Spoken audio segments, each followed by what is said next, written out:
दिल्ली के बाहरी इलाके की भीड़भाड़ वाली गलियों में, जहां पुराने मकानों की छतें झुकी हुई होती हैं और हर दरवाजे के पीछे एक कहानी छुपी रहती है, वहीं एक छोटी सी कोठरी में रहता था कबीर। पुराना लोहे का दरवाजा, उखड़ा हुआ पेंट और दीवारों पर नमी के पीले धब्बे उसकी गरीबी का सबूत देते थे। उसके कपड़े साधारण, जूते घिसे हुए और कंधे पर लटका एक काला बैग जैसे कहता हो कि इसकी दुनिया बस इतनी ही है। मोहल्ले के लोग उसे बस एक और किराएदार समझते थे। सुबह निकलता, रात लौटता और बस इतना ही।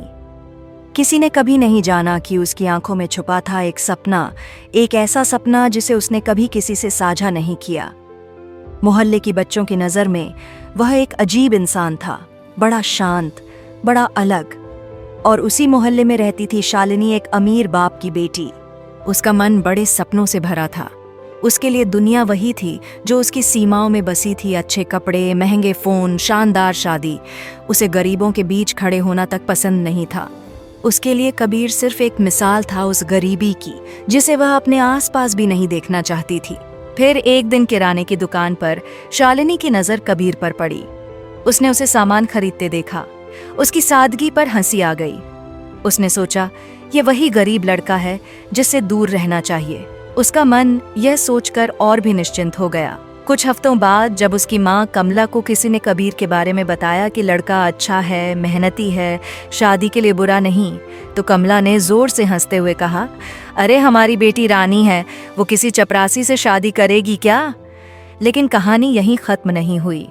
कबीर हर बार अपमान सहता रहा। मोहल्ले के मंदिर में पूजा के दिन जब कमला की सहेली ने कबीर का नाम लिया तो कमला ने तंज कसते हुए कहा, इतना गरीब है कि शादी में तोहफा भी नहीं देगा। सब हंस पड़े, पर कबीर ने कोई जवाब नहीं दिया। बस शांति से सिर झुकाकर प्रसाद खाया और निकल गया। उस चुप्पी में ऐसा आत्मसंयम था जो किसी ने पहले कभी नहीं देखा। समय बीतता गया। कबीर की दिनचर्या वही रही। सुबह 8 बजे निकलना, रात 10 बजे सोना, बजे लौटना। लोग अनुमान लगाते, पर सच किसी को नहीं पता था। कमला की जिज्ञासा बढ़ती गई। उसने अपने एक रिश्तेदार से उसका पीछा करवाया। नतीजा सिर्फ इतना निकला, कबीर रोज शहर के पौश इलाके में जाता है। यह सुनकर कमला ने कहा, देखा, बड़ा बनने का नाटक है, असल में कुछ नहीं। लेकिन एक दिन शालिनी की कॉलेज की सहेली ने फोन करके बताया, अरे आज मैंने तुम्हारे मोहल्ले वाले कबीर को देखा, बड़े कॉन्फ्रेंस हॉल से निकल रहे थे। लोग उन्हें सर कह रहे थे, पहचानना मुश्किल था, पूरा फॉर्मल सूट में था। शालिनी का मन चौंक गया। क्या यह वही है? पर घर में वही बातें, बस दिखावा कर रहा है, कुछ नहीं है इसके पास। लेकिन कबीर ने सब सुन लिया था। हर ताना, हर अपमान, हर मुस्कान उसने अपनी याद में संजो लिया। उसके लिए शब्दों से जवाब देना आसान था, पर उसने तय किया, मैं अपने काम से जवाब दूंगा, बिना शोर, बिना शब्द। फिर आया वह दिन जिसने सबकी सोच बदल दी। एक शाम अचानक गली में 2 काली मर्सिडीज आकर रुकी। लोग खिड़कियों से झांकने लगे। गाड़ी का दरवाजा खुला और बाहर उतरा कबीर, वही कबीर, पर इस बार महंगे नेवी ब्लू सूट में, चमकते जूतों के साथ। गली में सन्नाटा छा गया। कमला का हाथ सब्जियों से भरी टोकरी में जड़ हो गया। शालिनी दरवाजे पर खड़ी थी, जैसे विश्वास ही न हो। कबीर ने मुस्कुराकर कहा, कमला जी, आज शाम आपके घर के सामने भीड़ होगी। मैं अपनी नई कंपनी की सालाना मीटिंग से गुजरूंगा। सोचा पहले बता दूं, कहीं असुविधा ना हो। उस रात पूरे मोहल्ले में चर्चा थी, कबीर कौन है। अगले ही हफ्ते चाय की दुकानों से लेकर सब्जी के ठेले तक हर कोई उसी की बात कर रहा था। पास के टाउन हॉल में देश की सबसे बड़ी टेक कंपनी का आयोजन होने वाला था। प्रवेश सिर्फ आमंत्रितों के लिए था। शालिनी की सहेली ने उसे एक्स्ट्रा पास दिया। पहले तो वह हिचकिचाई, पर फिर मन की जिज्ञासा के आगे हार गई। इवेंट वाले दिन शालिनी ने देखा, लंबी काली गाड़ियां, सुरक्षा, कैमरों की चमक, हॉल के अंदर झूमरों की रोशनी, बड़े पोस्टर और एक नाम, स्काईलिंक टेक्नोलॉजीज। कार्यक्रम शुरू हुआ। बड़े बड़े उद्योगपति मंच पर आए, पर असली सरप्राइज तब हुआ जब एंकर ने घोषणा की, अब हम बुला रहे हैं स्काईलिंक टेक्नोलॉजीज के फाउंडर और CEO mister Kabir Singh. Lights धीमी हुईं, फिर तेज। मंच पर वही कबीर खड़ा था, लेकिन अब वह किसी फिल्म स्टार जैसा लग रहा था। तालियों की गड़गड़ाहट गूंज उठी। उसने माइक थामा और कहा, कभी कभी लोग आपको आपके कपड़ों से आंकते हैं। वे तय कर लेते हैं कि आप क्या बन सकते हैं। लेकिन असली पहचान आपके काम से बनती है। शालिनी की आंखें शर्म से झुक गईं। वह सोच रही थी, मैंने इस इंसान को कभी इंसान समझा ही नहीं।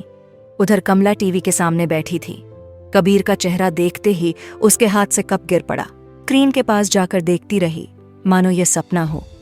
कहानी यहीं खत्म नहीं हुई। अगले दिनों में मोहल्ले का माहौल बदल गया। लोग सलाम करने लगे, बच्चे दूर से हाथ हिलाते। पर कमला के लिए यह सबसे कठिन समय था।